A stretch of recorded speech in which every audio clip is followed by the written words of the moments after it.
Member for Greens, and I'll call the honourable member for Lyons Ness. I call the honourable member for Melbourne. Thank you, Madam Speaker. My question is to the Prime Minister. As things now stand, there will soon be no direct action sham, no carbon price and no emissions trading scheme.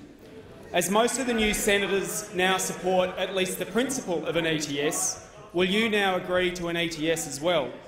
Or will you continue to fail to protect the Australian people and leave the country without an economy-wide plan to tackle climate change? I call the Honourable the Prime Minister.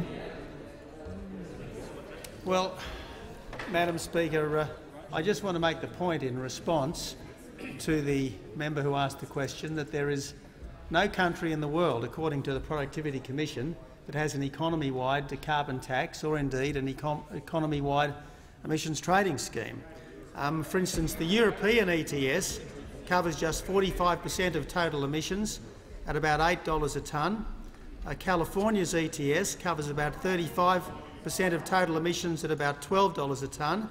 New Zealand's ETS covers 50% of total emissions at about $4.60 per tonne.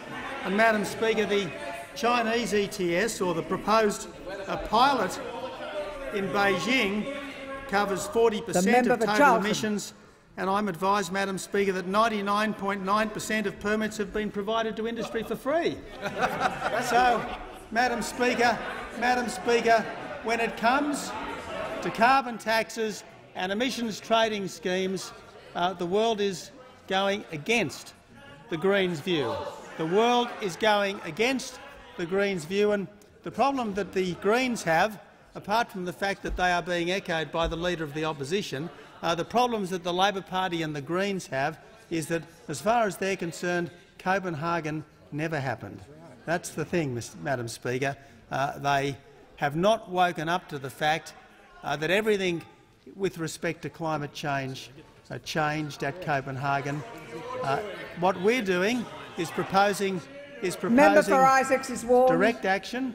And, Madam Speaker, the interesting thing is that the countries that talk most loudly about tackling climate change and the countries that we're happy to work with when it comes to tackling climate change are countries that are putting direct action measures into place, such as President Obama's